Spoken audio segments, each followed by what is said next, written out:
Hello, j'espère que vous allez bien. Je vous prends plus tard que d'habitude. Là, on est mercredi, mais d'habitude, je vous prends tôt le matin.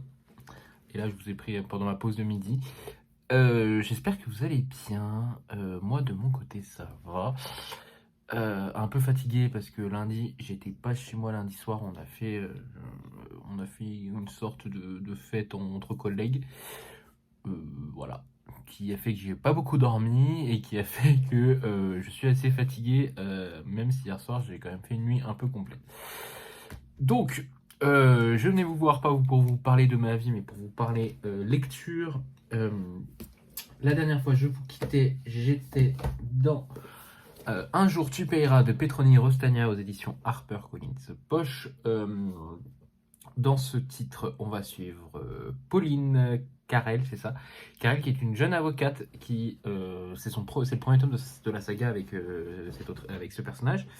Et ce personnage, en gros, on va le suivre. C'est une avocate qui va être commis d'office pour un dossier sur un double homicide fait par un jeune médecin, je crois qu'il s'appelle Mathieu.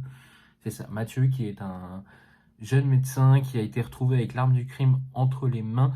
Et deux victimes sont à déplorer, dont son meilleur ami qu'il considère comme son frère. Donc il est tout de suite mis en prison, etc. Et Mathieu, il ne se confie pas beaucoup au début. Et donc Pauline, elle va se retrouver avec ce dossier. C'est une jeune femme ambitieuse et elle est persuadée que son client est innocent et elle va tout faire pour le prouver. Petroni Rostagna, c'est le deuxième titre que je lis d'elle. Il faut savoir que quand je vais au Quai du Polar, à chaque fois je lui achète un livre. À chaque fois, voilà, c'est la première personne que je vais voir au Quai du Polar. Si je le retrouve, je vous le sortirai, mais j'avais lu de cette autrice Je pense être épargné, qui est aussi dédicacée, qui est le tome 2 en fait de la saga avec Pauline Carrel et un tome 4 ou 5 avec son inspectrice principale. J'ai beaucoup aimé sa plume, comme d'hab, ça se lit très vite, c'est très fluide. C'est des bouquins assez courts, hein, il fait même pas 300 pages celui-là, et je l'ai bouffé en 2 soirs. Je l'avais dégommé déjà la moitié un soir et j'ai dégommé l'autre moitié le soir d'après. C'est très fluide. Moi, évidemment, les avocats, j'adore les personnages d'avocats, donc c'est passé comme une lettre à la poste. Et oui, j'avoue que voilà, ça fait plaisir de lire du polar français efficace et je sais qu'elle commence à être assez connue.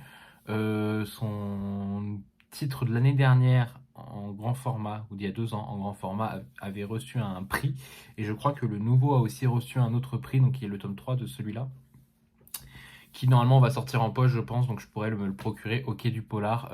Oui, je les achète surtout en poche pour le moment, parce que comme ça me fait toute la saga en poche. Mais voilà, j'ai passé un excellent moment sur ce titre. J'ai trouvé la fin quand même assez rapide, assez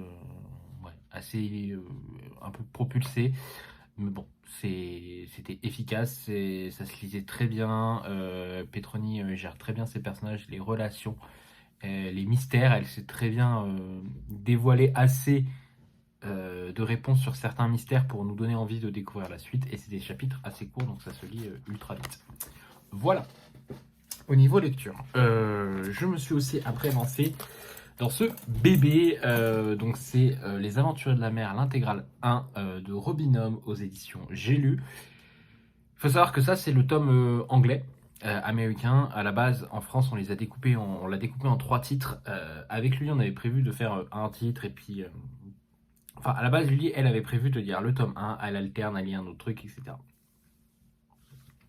Moi, à la base, j'avais prévu de le découper sur tout le mois. J'avais mis des post-it et tout. Et en fait, je m'y suis penché dessus vraiment depuis jeudi et je l'ai gobé. Vraiment, j'étais tellement bien dedans que je l'ai gobé. Alors, il me reste encore 250 pages. J'ai pas lu lundi et j'ai pas lu mardi soir. Mardi, tout simplement. Donc, j'étais pas avancé. Je vais le reprendre là ce soir. Franchement, j'adore. Donc là, on va suivre plusieurs personnages. On va suivre un premier personnage qui est un pirate qui a un peu des objectifs dans la vie et il va tout faire pour les atteindre. On va suivre un jeune enfant qui est un jeune prêtre qui va être par force du destin, amené à suivre une route qu'il n'avait pas prévue. Le pirate, c'est Kenny, le jeune prêtre, c'est Yémin.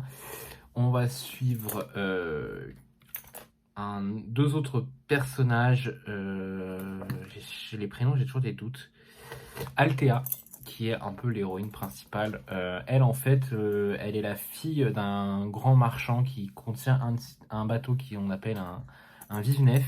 Et en fait, les vive-nefs, ils ont la particularité, c'est que quand 3 générations de personnes de la même famille décèdent sur le bateau, donc le grand-père, le père et le fils, si ces trois-là décèdent, et ben le plus jeune, le prochain membre de la famille va recevoir un bateau qui magiquement parlera, le guidera, etc. Donc ça crée vraiment les business, ça devient des navires assez impressionnants.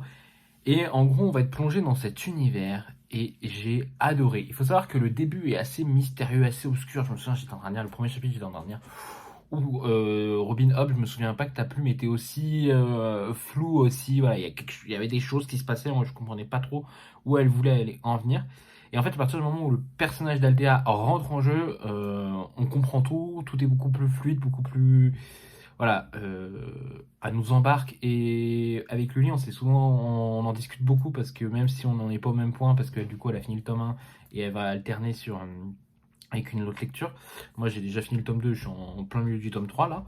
On est d'accord sur une chose, c'est que vraiment, mais le niveau de fantaisie, le niveau de cette fantaisie, au niveau de la plume, au niveau de l'histoire, au niveau des personnages, au niveau de tellement de choses, ça faisait très longtemps que je n'étais pas aussi addict à une fantaisie et que je n'avais pas peur de me lancer dans une pavasse comme ça de 900 pages. Franchement, j'y vais avec plaisir. C'est un gros bébé, hein, les pages elles sont bien remplies. Voilà, il y a de quoi faire, c'est écrit en petit.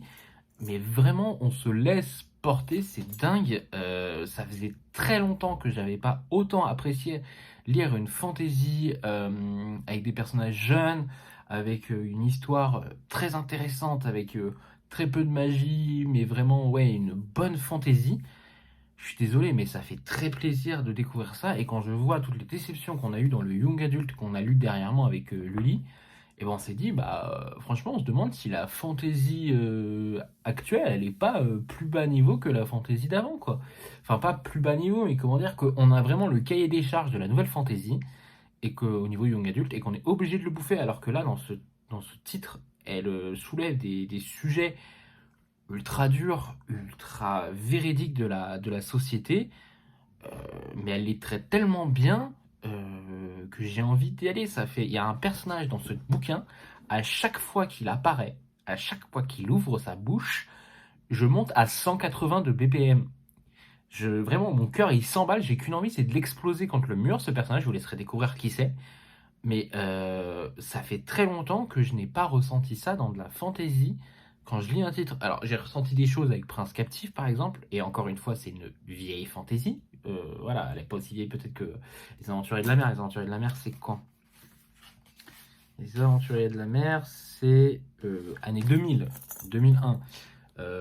Prince Captif je crois que c'est 2013. Mais je trouve que là, les derniers temps dans la fantasy, ça fait longtemps que j'ai pas eu un coup de cœur qui m'a embarqué. Young Adult. Et là, vraiment, ouais, là, je me laisse embarquer, là, j'y vais à fond. J'ai jamais autant détesté un personnage fictif depuis tant d'années, quoi. Donc voilà, Les Aventuriers de la Mer, franchement, je vous le conseille. Ça va être ma lecture là sur la fin de la semaine. J'espère le finir d'ici la fin du week-end et j'enchaînerai sur un thriller sûrement pour refaire un truc un peu plus soft avant de partir dans de la SF. Voilà. C'est mon seul titre de fantasy parce que bah, c'est un beau bébé de ce mois-ci. Mais voilà, c'est vrai que grand plaisir que je dégomme ce titre et que j'aurais hâte de découvrir à l'intégrale numéro 2 donc de Robin Hood qu'on a prévu en mai avec Lully. Ensuite, ce week-end, je suis allé chez ma sœur pour qu'elle me refasse ma couleur. Là. Donc elle a refait ma couleur. Et quand je suis rentré en train, je suis passé par ma librairie habituelle et j'ai fait quelques emplettes. Comme j'ai dit en story sur Insta, j'ai glissé chef Et je me suis fait un petit peu plaisir. Voilà, j'essaie de continuer à me faire plaisir. Je pense que c'est important dans la vie de se faire plaisir. Ça aide à avancer. Et donc, du coup, j'ai fait quelques petits craquages. Tout d'abord, il y a le tome 38 de My Hero Academia qui est sorti. Donc, je me le suis procuré. Donc, c'est de Koei Horikoshi aux éditions Kiyun. Voilà, je sais pas quand est-ce que je le lirai. J'aime bien lire 2 graphiques les week-ends. Sauf que j'en ai pas lu ce week-end. Mais bref, on passe à autre chose. J'aime bien lire 2 graphiques les week-ends, donc je pense que je lirai ce titre en même temps que le One Piece quand il sortira. Donc voilà. Donc My Hero Academia, tome 38. J'ai aussi pris 3 titres de fantasy young adulte. Hein. Le gars il râle sur la fantasy young adulte, mais il les achète quand même. Le tome 2 du Royaume des... Alors là c'est le Royaume des Maudits, mais je sais jamais comment il s'appelle, le Royaume des... je sais plus quoi. Qui est aussi un crâne et jaune avec un serpent. Donc là, on a la couleur bleue, donc c'est le Royaume des Maudits de Kerry Maniscalco aux éditions de Saxus. C'est le tome 2, il y a le tome 3 qui est le dernier de la trilogie qui est prévu pour bientôt là. On avait vu l'autre fois. Donc je pense que, ouais, une fois qu'on aura les 3 tomes de sortie, je pense que je pourrais m'autoriser à lire cette saga. Oui, parce que je m'autorise à la lire. Elle est dans ma palle, mais j'attends toujours qu'il y ait le troisième, que la saga soit complète pour pouvoir la lire. Comme ça, j'ai pas trop d'attentes sur certains titres. Et vu que j'en sais pas grand chose, je crois qu'on est avec des sorcières, etc. Donc à voir ce que ça donnera quand je m'y pencherai. Ensuite, j'ai pris Les Oiselles de nuit aux éditions de Saxus de Kate J. Armstrong. Là, j'avoue, c'est clairement la couverture et le jaspage qui m'ont fait craquer. Je ne sais pas de quoi ça parle. Vous savez que j'essaie de plus trop en savoir quand je rentre dans les... Quand j'achète les fantaisies et tout. Celui-là, vraiment, c'est vraiment la couverture, hein, je le cache pas. Et je sais que Lully va le prendre aussi. Et je sais pas si vous verrez, mais sur le jaspage, si vous voyez, il y a des petits oiseaux. Voilà, donc je sais pas, ça peut être un truc à lire au printemps. Je pense que ça se prête bien au printemps, Les Oiselles de nuit. C'est un tome 1, il y aura un tome 2 qui va sortir, donc à voir ce que ça donnera. Et enfin, j'ai évidemment, je suis allé en librairie, j'avais demandé à l'avoir parce qu'il est juste magnifique. Et clairement, c'est juste le titre, c'est juste le fait qu'il soit sublime que je l'ai pris. Et aussi parce qu'on va parler de dragon, et aussi parce qu'on l'a vu tourner 20 000 fois, j'ai envie de me faire mon propre avis. C'est Fourth Wings, 4L en français, de Rebecca Yarros aux éditions Hugo Roman. Voilà, bon, il est sublime, hein. On va pas dire le contraire, hein. Voilà, il est magnifique, il est beau, hein. Il y a des dragons, je sais pas de quoi ça parle le plus, mais il y a des dragons et j'avais envie de me laisser tenter, voilà. Il est juste sublime et en plus, ma librairie me l'a mis de côté dès qu'ils l'ont reçu, donc voilà, je prends, ne vous inquiétez pas, je craque, avec un magnifique poster. Bon, bah, je pense qu'on est dans une romantaisie, hein. Voilà, hein, on va pas dire le contraire. Nous pouvons vivre en lâche ou mourir en draconnier. Voilà, c'est juste magnifique en fait, hein. Je sais pas quoi vous dire d'autre. Voilà. À voir ce que ça donnera par la suite. Je sais qu'il y avait beaucoup de gens qui avaient peur parce que ils avaient annoncé 400 pages, ce qu'ils faisaient déjà en version américaine. Et donc du coup, quand les gens ont vu 400 pages, ils se sont dit « Oula, est-ce qu'ils nous ont pas coupé des parties ?» Et en fait, il fait 617 pages 617 pages. Donc au moins, on est arrivé on a déjà plus de pages que la version VO et c'est déjà plus rassurant parce que la plupart du temps, en fait, en français, on a plus de mots et donc du coup... et quand ils traduisent les maisons d'édition, on est censé avoir plus de pages que la version originelle. Mais voilà, donc il est dans ma palle et il sera bientôt lu, je pense. Je vais attendre que tout le monde l'ait lu, là.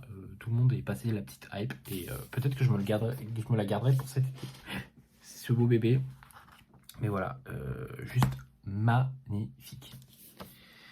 Normalement, j'aurais dû avoir aussi le Crescent City tome 2. J'aurais dû avoir aussi God Killer. Je crois God Killer, c'est ça. Et il y avait ces deux-là. Et il y en avait un troisième aussi. Où il y avait que ces deux-là. Et que ces deux-là, je crois. Et avec ces deux-là que je devais avoir, mais qu'elle n'a pas reçu ma libraire. Donc du coup, elle les a recommandés pour les recevoir. Et je pense qu'on sera pas mal. On sera pas mal. Et après, du coup, normalement, ce mois-ci, à la fin du mois, il y a le G Christophe qui sort. Et voilà. Donc ça, c'était quand j'ai suis allé à ma librairie. Et après, j'ai fait un tour à Gibert parce que j'ai cherché un titre que je n'avais pas trouvé en relié. C'est un tome 2. Étant donné que j'avais le tome 1 en relié, je voulais à tout prix avoir le tome 2 en relié aussi, mais je le voyais plus en librairie. Et donc j'étais en mode, putain, la seule librairie que je n'ai pas encore faite avec l'idée de le trouver, c'est Gibert Joseph.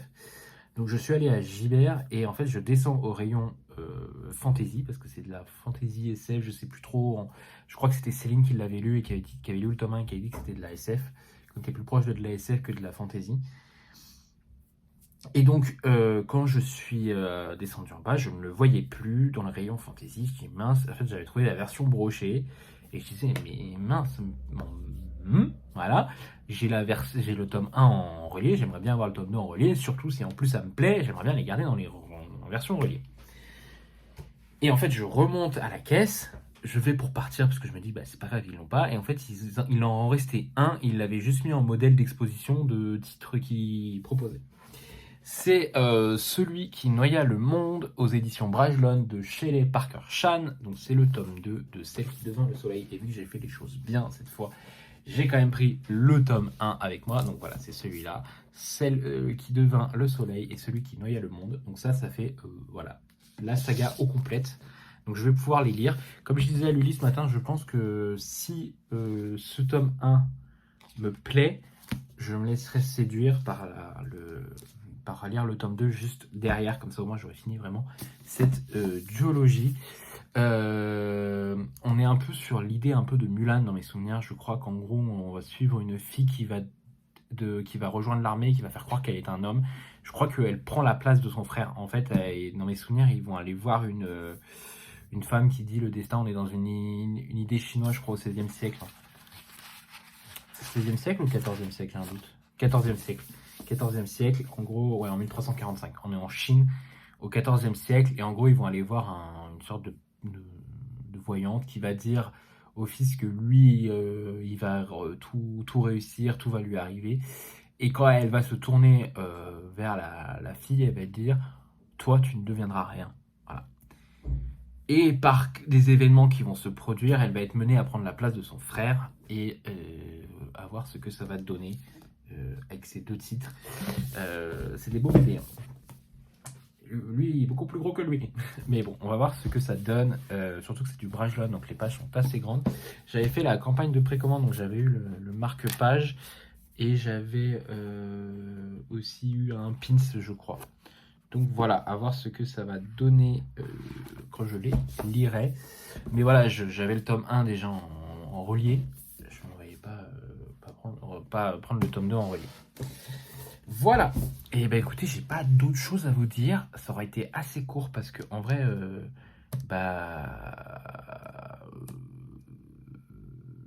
j'ai rien fait quasiment. Ah, j'ai oublié de vous les montrer, ils sont là, je les vois. J'ai reçu mes deux titres de la collection Enchaîne, donc mes 2 tomes de Dragon Ball et mes 2 tomes de Marvel Origins. Voilà. J'ai pas plus d'autres choses à vous dire. J'ai prévu ma palle là à peu près sur les prochains mois. Vous savez, j'essaie d'étaler mes sagas quand je les commence. Donc j'ai déjà prévu un peu ma palle là sur les prochains mois. Et je crois que pour le moment, sauf si vraiment ça bouge selon ce que je lis, ce que je lis pas, je crois que j'ai tout déjà prévu jusqu'à mai là. Mes pales sont pleines. Je me limite à 9 titres ou à 8 titres si j'ai une intégrale. Pour vraiment me dire voilà, 8-9 c'est ma capacité maximale. Et voilà, j'avise selon ce que je lis et selon le temps que j'ai aussi. Parce que la lecture c'est bien, mais clairement ça n'est qu'une partie de ma vie. Côté, j'ai un travail qui me prend déjà minimum 35 heures, si c'est pas plus. J'ai envie de sortir, je fais du sport et tout, donc c'est vrai que mon temps de lecture, comme je disais, c'est vite réduit. Et c'est pour ça que j'abandonne plus facilement aussi mes titres, parce que moins de temps de lecture égale moins de lecture possible. Et si je continue à lire des titres qui ne me plaisent pas, ça va être plus péjoratif qu'autre chose. Mais j'avoue que là, la lecture, là, vu que j'ai pas lu depuis 2 jours, là, ça me manque un peu. Sachant que dimanche, en plus, quand j'étais chez moi, que je suis rentré. J'avais une migraine, j'étais fatigué, j'avais rien envie de faire. Et du coup, j'ai quasiment pas lu en fait le dimanche. Et lundi, après, il y a eu. En fait, ma soeur passait son CAP blanc, donc elle m'a coupé les cheveux pendant son CAP blanc. Euh, Qu'est-ce qu'il y a eu d'autre? Oui, en fait, il y a eu mon père qui est venu chez moi. On a été chercher des meubles pour Ikea, des meubles à Ikea, parce que j'avais besoin de réaménager certaines choses chez moi. Continue toujours, hein. Continue toujours aussi ce rangement et ce réaménagement. Tout n'est pas fini. J'ai une bibliothèque qui est ma palle de livres français, qui est là maintenant. Moi, je peux vous la montrer. Hop, voilà. Et en fait, avant, elle était dans mon salon et je l'ai jartée. Et maintenant, elle est ici. C'est ma première bibliothèque en plus. Il faut savoir que cette bibliothèque, c'est la première bibliothèque que j'ai eue à 4 ans. Et elle est toujours là, toujours vivante. Elle a pris des coups, elle a pris cher hein, sur pas mal de choses. Mais elle fait partie des meubles. Puis c'est tout. Je pense que c'est tout, hein. J'ai pas d'autre chose à vous dire. J'ai fait le tour. Ce soir encore du sport et ce soir c'est la danse donc ça va être cool aussi. Pas d'autre chose à vous dire. Pas d'autre chose à vous dire. Je vais pas chercher plus loin. N'hésitez pas en commentaire à dire que vous êtes passé, que vous avez regardé, ça fait toujours plaisir. N'hésitez pas à me suivre sur Instagram aussi, c'est là où j'échange le plus avec vous aussi. Voilà. Le samedi, je fais tous les 15 jours, je fais des stories Insta où je vous dis mes lectures et tout.